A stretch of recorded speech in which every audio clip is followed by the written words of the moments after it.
Hello. Hey, Good to finally connect. Sorry about that.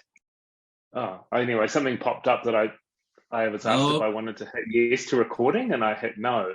But that doesn't make any okay. difference because you're recording. So yeah, I don't need to. I'm recording. There are times when I've forgotten to record, and that's a tragedy when that happens. Yes, I can imagine. I can imagine you can't do it by memory. Doesn't quite sound the same, no. Anyway, thank you for doing this. It was thrilling to just to be able to watch the movie and then bang connect with you like that. I'm telling you, it's a thrill. Oh, great. Thank you. Thank you. Sorry, yeah, we're right in the middle of a hurricane, a cyclone at the moment.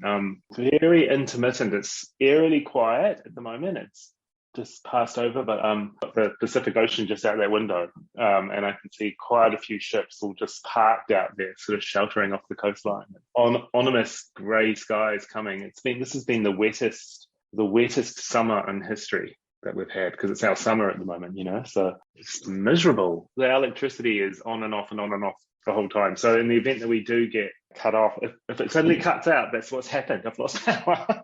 Good. Okay. Well, what I'll do is I'll just briefly introduce you, then just start with a bit of try and get a summary of Piketty's book. This is all about books. My podcast, I've been at this for more than 10 years. So that's going to be the focus really is what you did to adapt a book. You good with that? Yeah. Okay. So Justin Pemberton is a documentary filmmaker based in Auckland, New Zealand. His film Capital in the 21st Century, based on the French economist Thomas Piketty's bestseller of the same name, premiered at the Sydney Film Festival in 2019 and was released worldwide in 2020. Justin co-wrote and directed a film entitled Chasing Great about a rugby player. It's the highest grossing New Zealand film in history. How do you say that? New Zealander? Highest grossing New Zealand documentary film, yeah. Okay, so just like we would say Canadian as opposed to Canada, but you just leave it at New Zealand, right? We used to say New Zealander, but it's not. It's a New Zealand. But you'd say Canadian film. Yeah, you would, wouldn't you, rather than a Canada film? But we say a New Zealand film. It is different. I've never noticed that. Another film that he directed entitled I Spy with My Five Eyes. This was an interactive documentary. Welcome, Justin, to the Bibliophile. Thank you. Good to be here. So we're most interested in learning how you went about adapting Piketty's book into a film. First of all, as I understand it, you got wind of someone who wanted to produce the film, and that person happened to be in New Zealand. So you approached them and you did a treatment of the film and then present it to them. Is that how it worked? Yeah, I already had the book, got the book when it came out, and there was a bit of a buzz about it, and then heard, yes, through a friend of a friend in a very New Zealand way, about this producer, Matthew Metcalf, who was trying to convince Thomas Piketty to adapt it into a film, which captured my imagination instantly because I thought, wow, that's a really ambitious topic to try and put on the screen, but I could kind of see myself how it would be such an epic story, this story of Capital. He'd talked to a couple of directors who were completely terrified by it. And I actually was editing Chasing Great at the time, so I was actually editing and shooting, and we had a deadline for that film, so went back and revisited the book. I spoke to Matthew, and he was very keen for me, and said just adapt it, just write me a script, an outline, and we'll send it to Thomas and see what happens. Let's stop there and look exactly at the storyline then, the storyline of the book, which is such a clear narrative already. It's a 700-page book, but it's a very clear narrative, isn't it? Yes, it is. I mean, if you distill it right down to the most simplistic idea, it is the idea that capital assets grow in value and suck up more of the income in the economy at a faster rate than anything else. And so his thesis is basically that after the two world wars, there was a renegotiation of our relationship with capital, and suddenly you saw the middle class arrive and you saw wealth being shared, and that we are now slipping back into this 18th century style of capitalism with extreme inequality and some landowning, very wealthy people. Landowning because that's what was the main source of capital back then, but now it's IP, and actually IP is the biggest, but asset owning wealthy elite who own everything, and everybody else will get to rent their lives, essentially, is his theory. That's where it's slipping back to, and that's a false state of capitalism without intervention. His thesis that he outlines in the book, it has actually been written mostly as an economic text where there's a lot of formulas and a lot of graphs. And well, it's very logical. He proves this point. Very logical. Yeah. So So that's what he then wants to prove it. So the challenge in if you're going to sit down for 100 minutes, which is the discipline that was put on the film by Matthew, the producer, but also the financiers, the next level. So obviously, a big difference between making a film and writing a book is you're the sole creative. In a film, there is a tail that wags the dog to a point, and the irony in this film was the capital was in control. So it had to be financed. It was an extensive film. It had public and private money. So Thomas is happy about that because there's your sort of mixed partnership rather than it just being private capital paying for it. It's a New Zealand French co-production. So we had all these limits. So there's a lot of parameters that I was given as well based on the financing of the film, but we can get to that later. So basically, one of the things was right up in front is this can't be a lecture where you sit down and you've got a whole lot of formulas and you're showing people, So it would always have to be a companion to the book rather than the book on screen. Couldn't sit down and show you 100 graphs in 100 minutes and sort of prove a thesis. So that was one of the considerations. The other thing right up front, in an early conversation with Thomas, it was clear that he didn't want to be holding up the film by himself. His original idea, I think, was if there was a film, it might just be narrated by a narrator. I don't know who, but, probably not Morgan Freeman, but that style of a famous voice that tells you the story. He does the Visa ads, right? Morgan Freeman, does he? Oh, probably. Yes. I don't know. He did March of the Penguins, which I think is one of the highest grossing documentaries of all time. Actually, he only did the English version of that. There's a French version of that too. So I was just tasked with coming up with a way to put it on screen. And the big thing, one of the big differences as well with the book versus the film is in the book, Thomas jumps around a lot. His timeline is all over the place as he sort of draws parallels through history. For people who don't have a grounded, broad knowledge of history, I figured that could be a little confusing because you're sometimes like, the French Revolution, where does that sit next to in terms of, slavery in America, and how on a timeline, where's beginning of the Industrial Revolution, and then some people, look, to be honest, some people don't even, and I don't mean to say this in a derogatory way, even though it sounds bad, but there are people that are not sure even when the world wars were.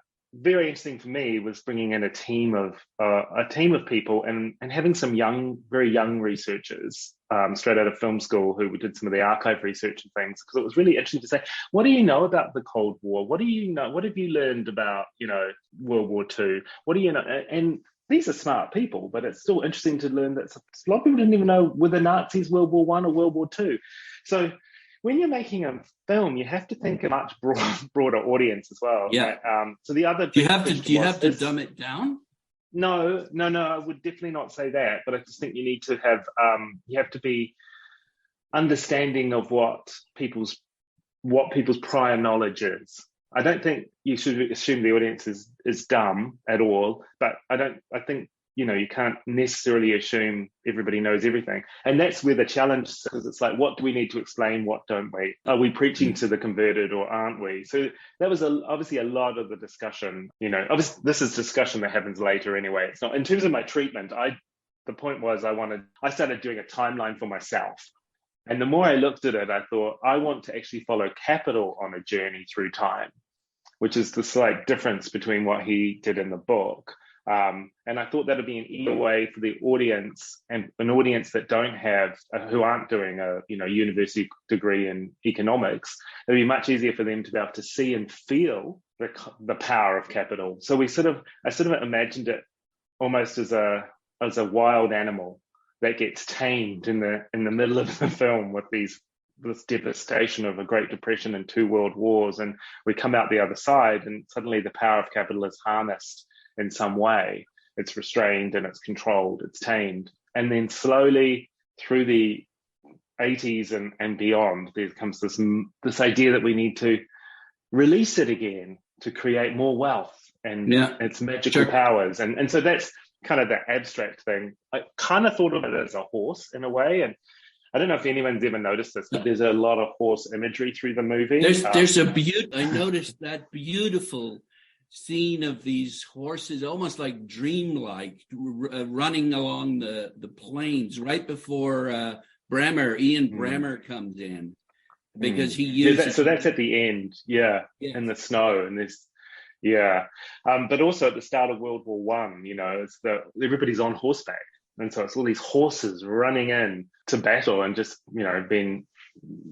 So, but the big thing is, of course, the horse is one of the things that has a huge impact as a result of automation, and so there's so many parallels with are we going to be the horses of the future, which is what Ian Bremmer said. When you no longer need labor, what do people do? What do people do? And of course, so that the thing that you'd see, and when you look back in history, is just how many horses there used to be until the car arrived, or any kind of automobile, and including war. There were horses instead of tanks. There were just horses everywhere, and then suddenly not as many. So what did they do? Just stop breeding horses, or what? I mean, the horse population declined through various things. There was less demand, so they stopped breeding them, and some were eaten and turned into dog food and things like that. So there was just we no longer needed that supply of horses, and then some became pets, and or became sport things, but they've become a less crucial animal that we don't need as much anymore. Okay, so it seems to me that one of the key takeaways of this book is that capitalism is unfair, and that's a really strong feeling. Like if you feel that something is not fair or it's unjust, I can't think of a much stronger feeling than that. What's interesting is certainly capitalism in the wild, in a sense, because what's really interesting when you look at the journey of capitalism is there was this point to which it sort of almost grew a conscience and decided things need to be done differently. And that's when there's suddenly things of, we'll have universal healthcare, never quite reached it to America, but through much of the developed world. Let's have free education. Let's start thinking about unemployment benefits and pensions and sick leave, and having a 40-hour work week, all these things that was like an enlightenment that capitalism had. But of course, what was happening at the same time was the birth of communism, and it was just this war of ideology in terms of which is going to win. And it was the fact that capital, I think, felt threatened, and actually also had led us into 2 world wars, which in many ways was a fight over wealth. Those both wars was that things needed to change. Really interesting thing is where we reach towards the end is where we're heading into that world again. Unfortunately, I think history, in terms of the human lifespan, our time horizons are around our own lives. And so things seem to move very slowly. But that was the other reason that I was keen to sort of zoom out and look over 400 years of history, because then you can see things moving quicker.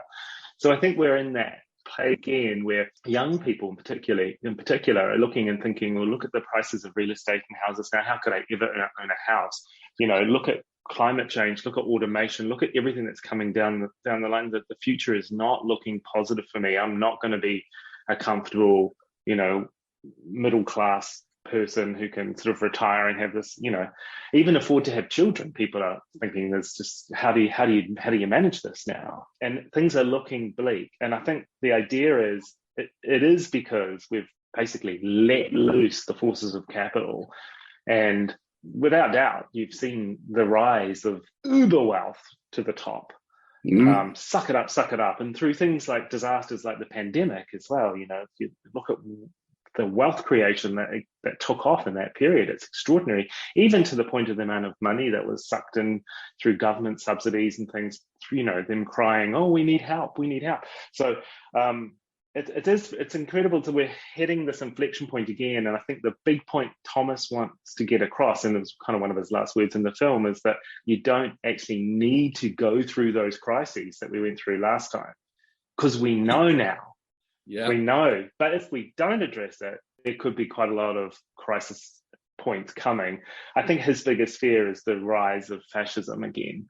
And, for authoritarian personalities, I think it's very appealing to always think that, well, things are not equal, but at least I'm not at the bottom. And that's what fascism offers you. It offers you the ability to sort of kiss up and kick down, because there's always someone worse than you that you can put your shit on. So it's very tempting when things are bad. It's a model that, attracts some people that need to feel some sense of superiority.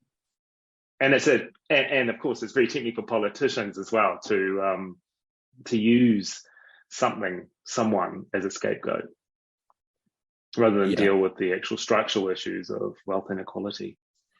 Well, that's the big problem, is that the powerful are very reluctant to let go of power, and very reluctant to pay more taxes, which is basically what Piketty's solution is.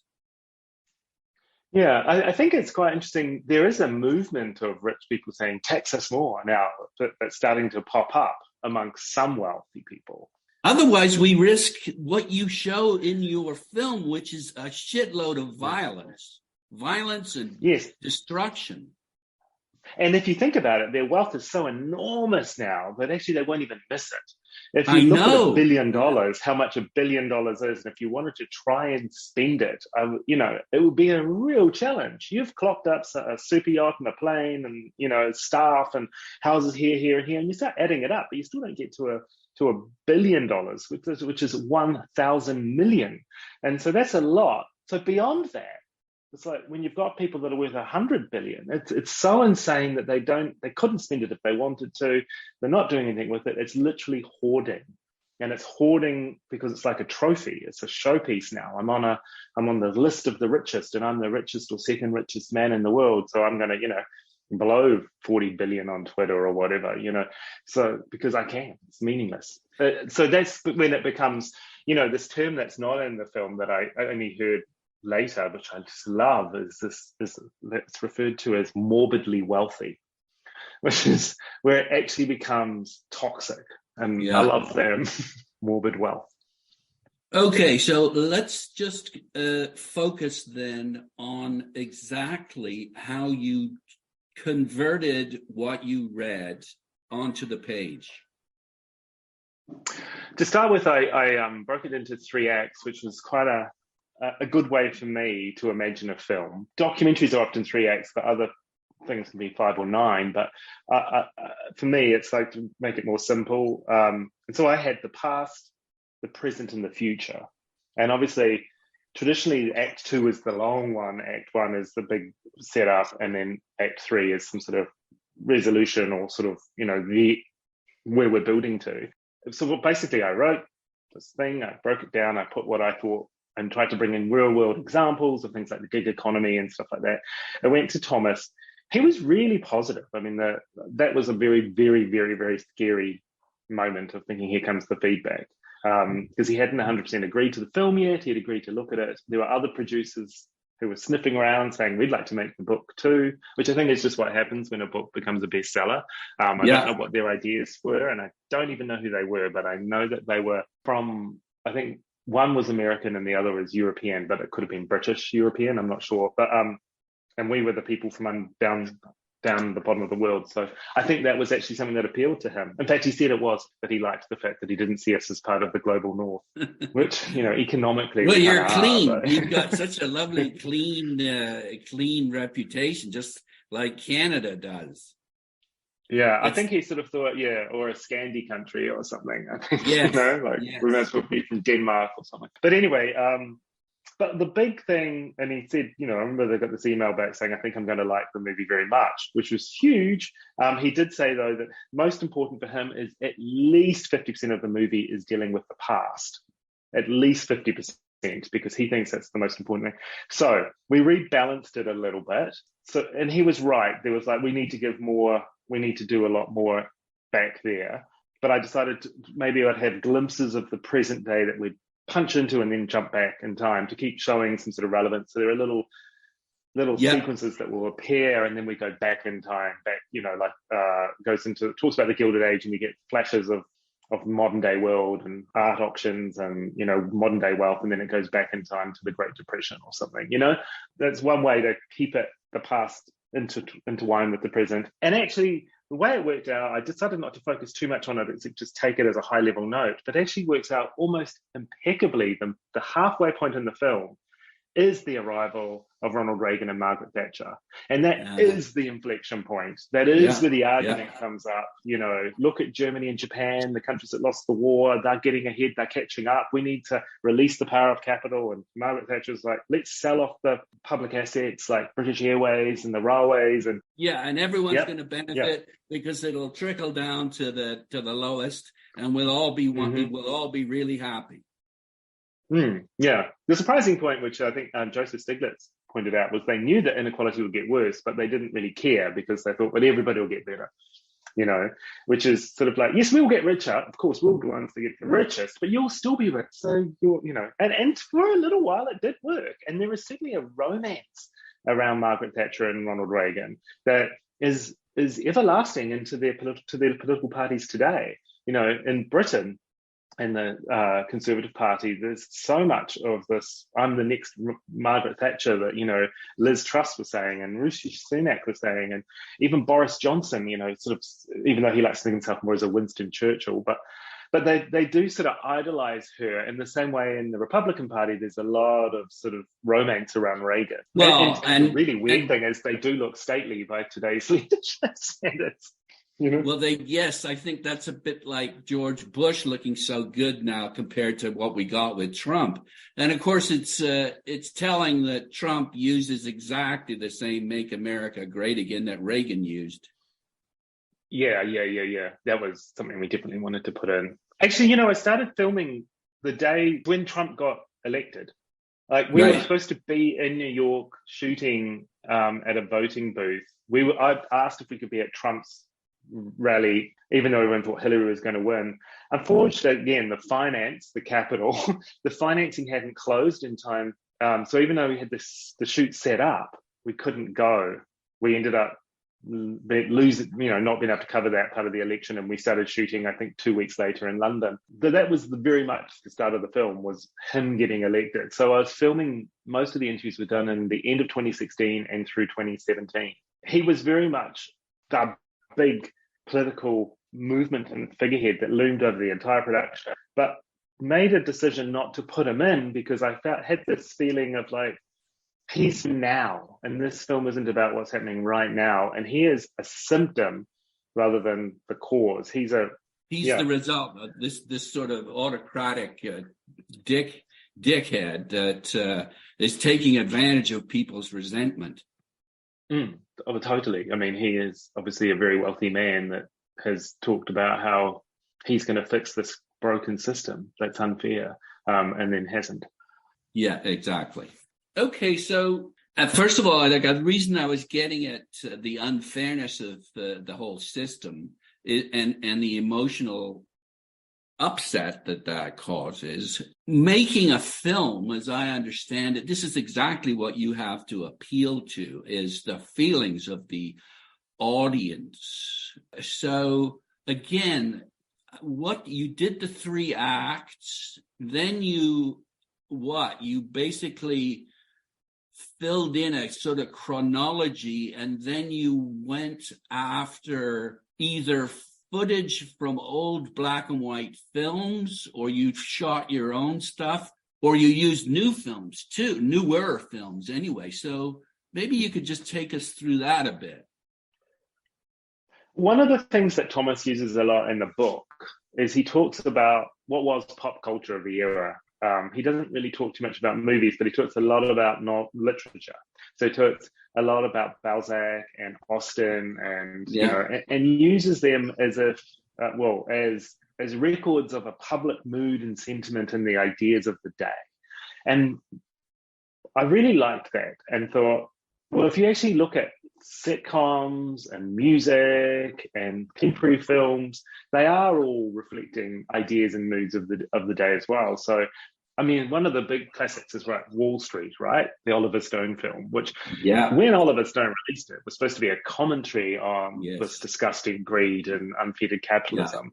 Unfortunately, the Gordon Gekko character is so powerful, he becomes this hero, and that saying greed is good becomes almost this license for people to just do whatever to get rich. So I had the idea that we wanted to include some popular culture because in many ways, again, for a film, it makes it a little bit more appetizing, particularly for people that don't want it to be too dry. And I like that. I mean, I like pop culture. It also reflected more the kind of film that I'd want to see and the way I'd want to travel through history. So we did use some modern day movies occasionally of the past, but the discipline we put around them was that they were always based on stories that were written at the time. So there is like Tale of Two Cities. It's not that modern, but obviously it wasn't the movie from the 1800s before, but it was a black and white movie. But I think it was from the 30s, that film. I can't remember. But we used a bit of Les Miserables, which is, of course, not an actual story, but is a story written from the era and includes the ideas of the era. I mean, that travels through a lot of time. But Grapes of Wrath is another one, but that is from the era. And then at the end, we've got a sci-fi film, which is set in the future. But yes. That shot where they're sort of sitting by the pool and you see in the background this valley with the great big arch. I mean, it's extraordinary. So when you were doing your treatment, did you basically envisioned all of this and you sort of said, okay, here comes the clip, here comes this clip, here comes this clip? Not quite to that level. It's not written quite to that level, but what there is there's a proposal, which basically is the written sort of story in terms of this is the scene is, and this is what we're going to see. So we visually represented that as well. So I'd include imagery, and there would be an image of Gordon Gekko from Wall Street, or there would be an image of something from a Jane Austen, a Pride and Prejudice, or something. So he could see that there was going to be that there were going to be movies. It wasn't the final selection at all. I think I had something from 12 Years a Slave in there at one point, which was just too hard to clear, even though we really wanted it. Because the next hurdle is, of course, you actually have to get permission to use the films. And we did pay for them. We didn't just use them as trying to get away with fair dealing or fair use, which some movies do. But that's why you're allowed. In our movie, you see a lot more of the films. We have longer clips than a lot of. But I think there's a lot of movies now that use little snippets of archive from different things, but they usually only show a few seconds, maybe 10 seconds. But we've had up to, I think, a minute and a half of sort of Pride and Prejudice, and I think a minute of The Simpsons and things like that. So because we were paying for them, so we had to go all the way. They had to show the cut scene and everything. But so that's all done later. So in the proposal stage, you don't. You don't do that. But just before I forget. How much, if you're able to divulge it, how much did you pay for that Wall Street clip? To be honest, I don't know, because that's one of the two things. One is I decided not to bother myself. That's the producer's job. It was all cleared out of France because it's a France-New Zealand co-production. So there's also a French producer, and they were in charge. Part of what they brought to the party was they would their side of the ledger was that they're responsible for the archive. I can tell you that there was a lot. It was a very, very, very significant part of the budget was spent on clearing what comes under the umbrella archive, but it included music. So things like 95 by Dolly Parton, which I know was an expensive thing to clear, which the French didn't quite get because it wasn't a hit there. So they were like, what? This is this? But, incredibly famous track for, the Anglo-Saxon world anyway. And Dolly Parton is such a big star. So we tried to clear a Rihanna track, but we couldn't, even though we thought we had at one point. And it wasn't Rihanna that blocked it. It was one of the other songwriters, who I think might be Kanye, but I'm not 100% sure, because we tried to clear something else that he was also associated with that he also blocked. That's because he's a Trump supporter. That's why. We didn't know this at the time, though. And the big thing was, it wasn't his music we were clearing. These were tracks that he'd either produced or co-written, and he might have only just done the beats or something. But but anyway, so the clearances was incredibly expensive. And again, another irony, because one of the things I thought the biggest part of the budget was spent clearing capital, renting this intellectual property to put in our film. And it was annoying. But at the same time, and the other irony was the location fees. So when you do an interview, you have to find somewhere to interview someone. And the location fees were through the roof, because they're in cities like Paris, London, and New York. And the amount of money that you had to pay to just have this space was insane. But you don't pay the people who are appearing. So the people who are actually telling you the story and presenting the film to us, doing the talking, they're not paid. But the real estate where they're sitting is getting, a lot of money. So there was some really uncomfortable ironies. Why didn't you just do it why don't you just do it in your hotel room? Well, you couldn't. you literally couldn't in the hotel room. It was, we need a lot of space for that system. It was the Interatron system that Errol Morris uses with quite a lot of. They're talking in. It looks like they're talking to camera, but they're actually talking through audio cue monitors, and they're completely tinted out, and there's lights around them, and that. You needed a decent space and also sound. Okay, so again, what you've done is you've done a chronology of the century, and you've then come up with visual ideas on how you're going to show what happened. And what the film does, I see, is that you really do a lot of cutting. It's not exactly like an MTV video, but it's very, very lively, very active. It's very hot, high energy. Yeah, it depends on what you're used to, what you like. I mean, potentially it's a little more Netflix in its pacing. So the other big thing here is when I talked to Thomas right at the beginning, I was like, who's going to watch it? Why do you want to make a film? He wanted to make a film to reach the people that wouldn't read the book. And that is actually the most important part of this film. That's probably not always the case with adaptations, but in this, the book had already sold over 3 million copies globally. I think it had such huge reach, but people who weren't reading it were people like his daughter. And I mean, I'm sure his daughter has read the book, but he wanted his daughter, who was, I think, 18, 19 at the time, and young, students, it had to appeal to a younger audience because they were the ones that have got the most at stake. So, hence the pop culture and the color, and to keep it moving. Again, we had the 100-minute discipline.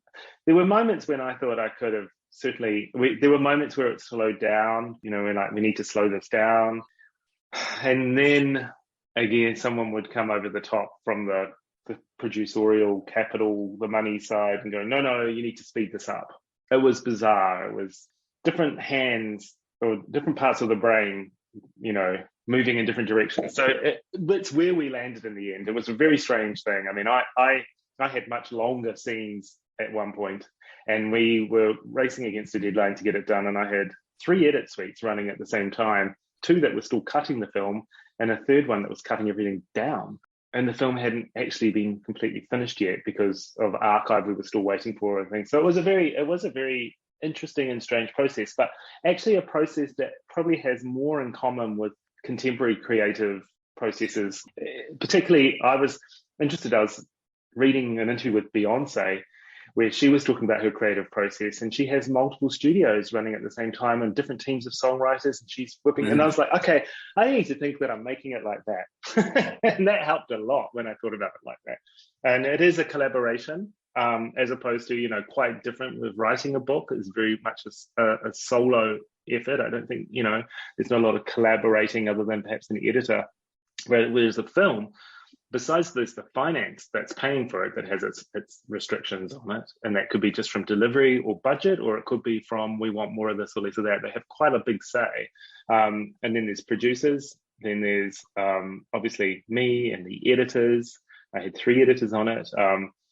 And then it starts to get farmed out to other people for, what do you think of this? And I'm not always in control of that either. And then, of course, there's Thomas himself, who had to have a screening. And the big thing with him, I know he probably found it quite fast. He enjoyed it, though. His thing he said is, looking forward to showing it to my daughter. So I was like, okay, that's good. I think I can't remember any change. I think we actually might have recut the horses scene at the very end again a little bit, because he wanted to make sure people weren't thinking that we were going to have this genocide of people, which is similar to what happened to horses. Because there used to be a grab where Ian Bremmer says the horse population just collapsed overnight. And I think they have this fear that, are we suggesting that the population of the earth is going to suddenly have to be culled? So we recut, we did a little bit of clarity around that. And other than that, I think there was one factual thing that we needed to tweak from the Great Depression, and he was happy. So that was a good relief. I thought it was interesting that he spoke in French, even though he does speak English. So that was one of the requirements of the capital. So the financing. Oh, of course. Yes, the French component. Yes. Because it was it's a French co-production, and it's French, and the financing has a restriction on it that all French people must speak French in this film. So he wasn't allowed to speak English based on the thing. And neither was his earlier colleague, Gabrielle Zuckman, who now teaches at Berkeley, and we interviewed in San Francisco. And his English is perfect, but I had to interview him in French. He had to speak French, and I had to have a translator there telling me what he'd said. And honestly, it was very strange having him speak in French to me and then him listen to the translation of what he'd just said, because I know that he could have put it better himself, because someone's now trying to translate the economic ideas, whatever. So there are 3 French interviews in the film. But Thomas, at the same time, he's not, his French is his first language, and French is where he's most comfortable. He does have quite a strong accent when he speaks in English. And I know that he doesn't find it as easy to always find the words. He prefers to speak French. I had live translation for his interview. So someone was trying to translate it live into my ear as he spoke, and he is known for not finishing, like many kind of smart, intelligent people. Perhaps he doesn't always finish his sentences, changes his tack halfway through, just sometimes drops words. Is very, very fast with the way he talks. It was a real challenge for the people translating live, and sometimes it just turned into, I'm not sure where he's going with this. They got confused too. So. So even when he's speaking French, I'm saying he's 100 miles an hour and all over the place. So, well, what's interesting is that it kind of slowed it down a little bit, because what you have to do is read it. So it's an interesting mix between a lot of energy and cuts and violence, to be frank. There's a lot of violence, which I think is, you tell me, it seems to like it's frightening. What could happen if we don't do something, i.e. tax the rich? We could get, and you show a lot of that violence. No, totally. I mean, it leads potentially to wars, world wars, the only 2 world wars we've had, and what war looks like in the modern age is the other thing to think about. It's quite interesting watching what's happening in Ukraine. It's a lot more of a manual war than I would ever imagine, but it's not a world war. So it is in a way. It is.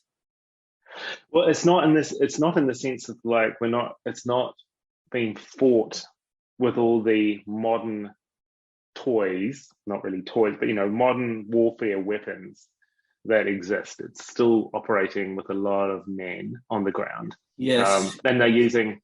I mean, they're using those little killer drones and things. But if you actually, if it was a full world war with NATO, that's I don't know. something else. Okay. One of the things that Piketty suggests, in terms of solutions, is that we need an 80% tax on over 500,000, an income of over 500,000 a year, to get rid of these insane salaries that are being paid CEOs. And then he also talks about taxing like 15% on wealth, right? And he does say in the end, he's just suggesting it could be this. Let's start here. Here's an idea. But it's like wherever our thresholds are. I think his big thing is we should decide as a collective what we think is enough wealth or enough, rich enough too. The big thing with he wants definitely to tax capital and capital income in a way that, so salaries have become inflated and ridiculous in so many levels, but still there is still tax on income. The biggest problem is the more money you have, the easier it is to hide it and to redirect it. So it can't be taxed. So that's one of the biggest problems. But wealth itself, he thinks, should actually have to be productive. And if you're throwing all of your wealth into unproductive assets, like for example, just gambling on the stock exchange by doing short trading and there's just or currency speculation and these things that are in no way productive, and including real estate speculation as well. It's like a black hole in terms of productivity. Then that needs to be taxed at a rate that just erodes it. But if you're investing in some sort of great new piece of technology that is moving everyone forward and becomes then of course you can make income. Well, I think one of the most powerful points in the film is where you talk about, or one of your the experts talk about the fact that we don't live in the world of Adam Smith anymore, and that in fact only 15% of what the banks have is sort of put toward productive loans. The rest of it, they're just shuffling money around and making a shitload of money and doing nothing. Yeah, that's Rana. She wrote a whole book on that, just that point, which is amazing. It's called The Makers and the Makers and the Takers. Yeah, and what was it? It was a real joy actually finding that archive. So in terms of a process again, just going back to that. So once we'd agreed on this concept of the film and everything, then it's like, so who's going to tell the story? So I had to cast the film, and so I came up with people that I thought could be good, and Thomas came up with people who he thought could be good, and then we sort of put that list together. He approved every single person, which was part of his agreement, and then I set off to go and interview everybody.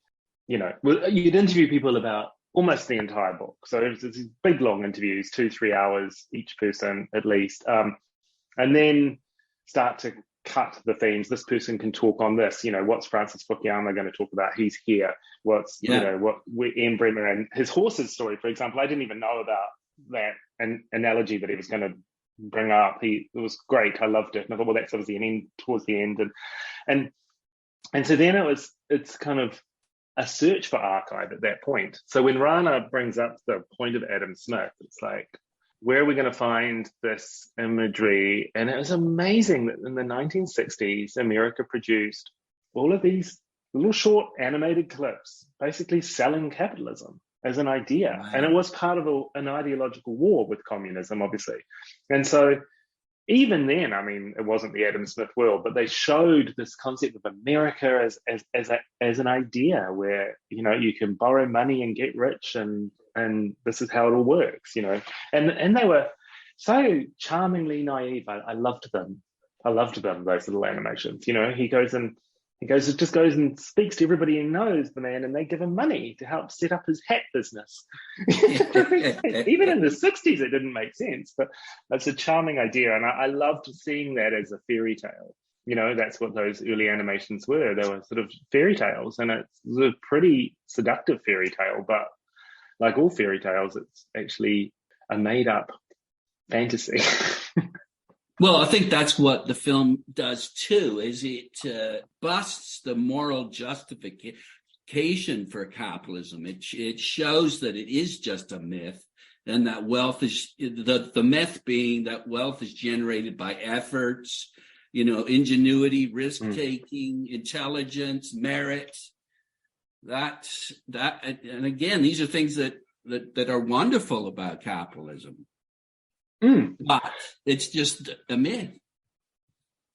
Yeah. It's not entirely a myth, though, because again, in my generation, I've lived that. I have benefited that way. The thing that gets me most pissed off is that my kids may not have that kind of opportunity.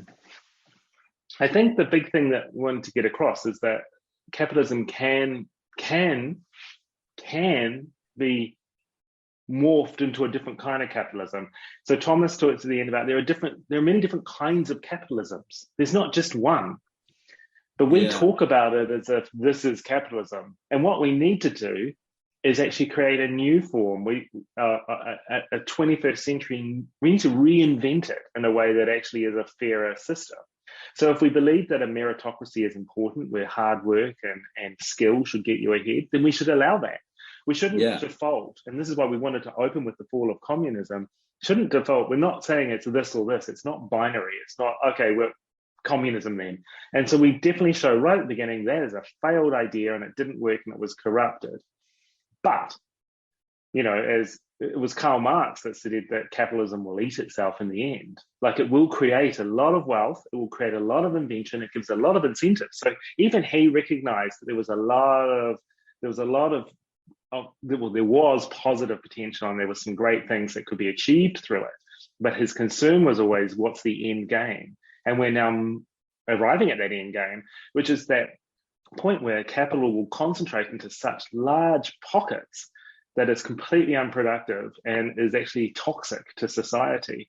And, you've got even Apple, it's sitting with billions in cash in tax havens because it doesn't really know how to spend it or invest it, because what's it going to do with it? It doesn't want to bring it home because it's going to be taxed. It's just making huge money off it by doing nothing. But for what reason? For what goal? And that's the point. That's what we were talking about earlier with people like Elon Musk and his wealth. Is like he couldn't spend it even if he wanted to. Yeah, but he's still guarding it. And Tesla is still, very, very much sucking up government subsidies. Mind you, so is the fossil fuel industry. We have actually created a real mess of a system, and it does need to be reinvented. The scary point is, even obviously Karl Marx didn't even come up with a solution. He died before he figured out what you should do with capitalism if you're not going down the communist route. Well, so it's revolution, right? It's revolution. I mean, that's but what's on the other side? On the other side of that, what is the capitalism that you're going to have? Where is the cap level in terms of wealth and tax, and what is free and what's not, and what is the future? Because we can't go back to the old style where we're living in a different world now. We're in a digital space, we're in a different kind of intellectual property kind of space. And so is it universal basic income or universal basic services, which is an idea that I think is quite appealing to a lot of people. So those services would not just be education and healthcare and things, they also would probably be internet nowadays, free internet for everybody, and things that will allow a much more level playing field, and that can be funded if we don't allow such a massive hoarding of wealth by a few. But the biggest problem is, how do you get there? How do you get there peacefully? Yeah. How's this change going to happen? And particularly in a world, and I don't have the answers for this, by the way, and we didn't put those answers in the film because nobody's got them yet. But in a world where democracy is captured, where so much wealth is actually injected into our political democracy to control and sway the outcomes in perhaps even more nefarious ways than have ever happened before, in terms of disinformation and misinformation. So how do you even save democracy when it's starting to be polluted and it is polluted by this wealth now? it's so hard. It's the worst is obviously America, which in many ways you've got to say is sort of really more turned into a plutocracy with democratic ambitions. It's not really functioning anymore in a way which is what is allowing people like Donald Trump and Marjorie Taylor Greene and people like that to have such traction, because there are so many people who are disaffected that they, are able to be captured. So America is such an interesting dilemma. Democracy is in trouble, and I think it's the home of, it's sold to everybody around the world, not just the Americans, as this meritocratic, free place where hard work gets you to the top, and yet it's just not the case anymore. So how do you bust that open and do it peacefully and move to somewhere that is going to have a better outcome for most? I don't know. But what we do know is China is coming fast up, and China is on its way to becoming the economic powerhouse of the world. It will soon be a larger economy than America, and that they're even seeing those two powers. How does their relationship? What is that going to look like in the future? Where does that go? One is coming up as a really powerful player and will become the powerhouse of the world, which America has held that title for so long. And how does that transition go, and what's on the other side of that? And I think that's something that probably needs to have a whole film in itself. Yes. I interviewed former head of the CIA and NSA, General Hayden, a few years ago for my I Spy documentary, and he was talking then about the fact that America doesn't know how to handle this. And they're not even putting enough effort into figuring that out, because the things that we should be looking at have been swept off the table by the urgent things that need addressing, which means they're not really there's no intellectual rigor being put into steering that direction and charting a path. It's just and there's so much infighting anyway in America. He's a famous Republican, and yet the Republicans hate him now because he's the old school Republican. So Fox News slags him off. He was George Bush's guy. Yeah. Okay, just to wind it down here, I want to bring in Tarkovsky. Because of the vigor with which you've been arguing your points, the passion that you evidently have for this project, it speaks to me about the fact that and this is what he talks about, the director needs to sacrifice himself for cinema and assume moral responsibility for what you produce. You clearly have. I hadn't heard that him say that. Well, what I love too, makes it sound like you have to be miserable. Well, he also talks so beautifully about what you do as sculpting time and a mosaic of time. I love that. It's interesting because he's almost the inverse in some ways, because he likes to play with time in the other way of like long and slow, and making you, and making you sort of, I don't know, tying you into this moment. Let's fly over the top. Yes, well, what I was going to say is it's so refreshing, because the fact that he does that is sort of poetic. It's not commercial. It's the opposite of commercial. And it's very interesting to hear you talk about these commercial pressures that were imposed on you, and you might have preferred a less sort of music video approach to the making of it. I don't know if I would have, because I definitely pushed that whole pop culture thing was me. That was my idea. That was there from the beginning, and that was what attracted Thomas to a point, strangely enough, and certainly attracted the finance side as well, because they could see that this was not going to be a slow lecture of history, and that's what they didn't want. So I guess I don't know.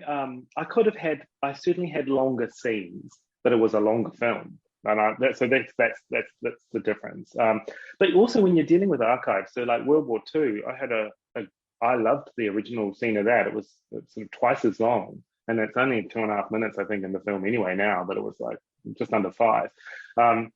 But dealing with the archive, there weren't long shots back then, not of factual stuff, like those newsreels, they cut fast, really fast. Yes. So Okay. there was a point to which some of the archive you couldn't have changed it anyway. I think the Great Depression we've got is a black and white scene, and that's a little bit slower. That's as slow as you could get with some slow tracking shots, but it still doesn't. It's not a locked off 1 minute shot of homeless people in Times Square or something that didn't. They still just are tracking through the city, pretty fast. But so there was restrictions there, yeah. But I did want to make it a colourful journey. I didn't want it to be a depressing grey lecture. Yeah. Not that he would have made his like that anyway, but I just don't think that he would have tried to put that much history in one. Well, maybe would have. I don't know. I love Solaris, though. It's one of my favourite films. Here's a paraphrase of what he says. He said, movie history is made by artists who express their inner worlds, a specific personal rhythm. The purpose is to express truth. But what does truth matter to producers? Yeah, so he obviously, it's interesting, isn't it, that he obviously had that battle, and that's within a communist system. Yeah. So I think it's a critique of American movies too, probably. Oh, the American movies, right. Of course, he didn't, yeah, right. Which, of course, at the time he was making films was very much a studio-based system. Final question then. What did you want to do with your music? The same sort of thing? Same sort of thing, meaning what's the same sort of thing?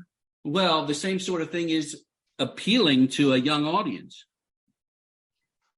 With the composed music, no, I was definitely wasn't thinking of it in that sense at all. With the composed music, so that was with the licensed music, which is the pop music, which we put in there, which is everything from Lord to Kim Wilde and Dolly Parton and The Weeknd.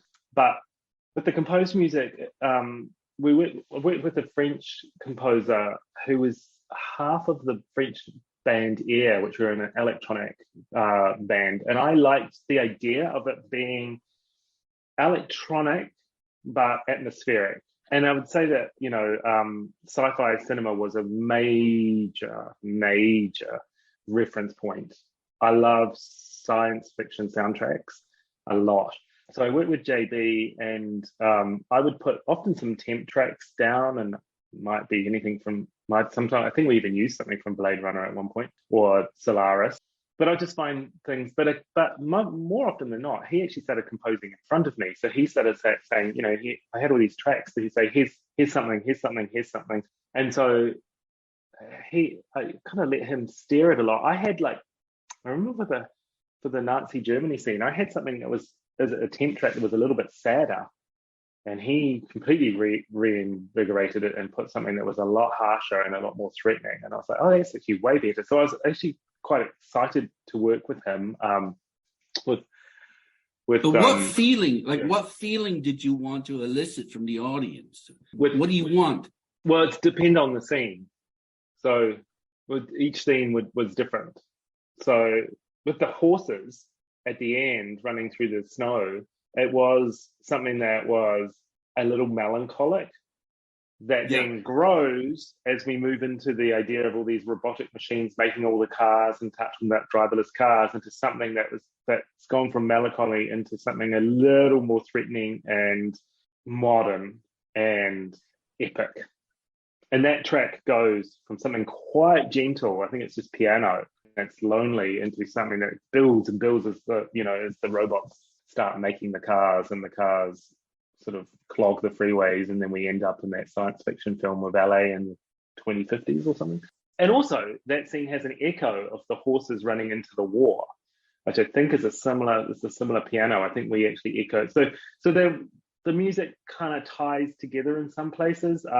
Sometimes it was a lot more, they were just, I mean, yeah, each Okay. scene had its own reference, but it was all tied together because it's in the sense that it's his music. There is actually the soundtrack is available, I think, on Spotify and on Apple Music, and you can actually play it.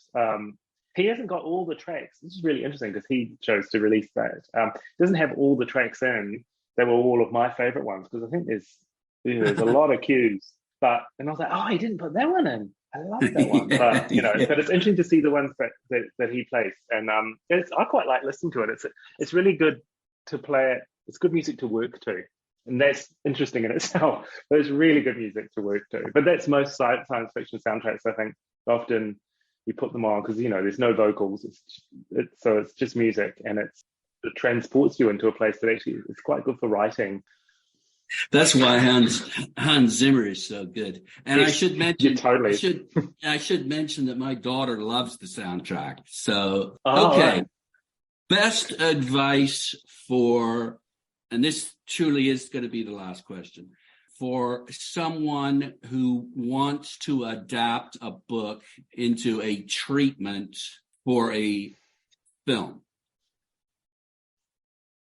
I would say the best advice for developing any film in many ways is to be able to have your story in one sentence and then being able to come back to that every time to make sure that you're advancing that. Because the horrible thing is every film ends up becoming a sentence everywhere. And that's how everybody gets to it. They look at it and go, what's that film? And that's what IMDb has. That's what all the billing has. But it's actually a really good discipline because that way you can change your sentence, by the way. You can decide, no, actually, this is now the sentence. I do think you need to have some fluidity. I don't think it's rigid in that sense. But I would say that you need to be able to know what that is and constantly be able to check it. Are we telling this? Is this what it is? Is this what it is? Does this relate to this? Because so that's just in terms of any story, I think. In terms of adapting a book, I would say I've done a few. I don't know. I would say that I think you have to. Well, you always want to be able to put your own take on it rather than second guess the author the whole way. You've got to feel some ownership of it in the sense that it is you're retelling a story that is now your story. Of course, the author should be happy with it, and it should be, but it's basically your rereading of the story and then retelling it. In the same way, I guess a singer that hasn't written a song could remake a song and it could sound like their song, and it wasn't their song. You think about people like Aretha Franklin would sing a Carole King song, but suddenly it sounds like Aretha's song. She hasn't written it.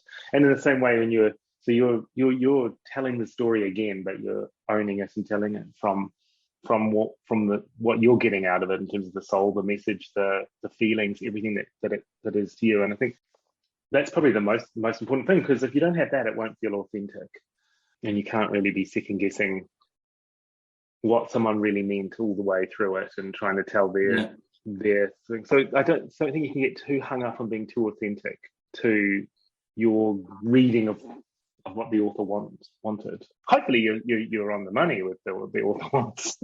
Yes. Because that way you can, that's the best thing. But certainly when I was writing this, I did not think about what Thomas would be thinking at all.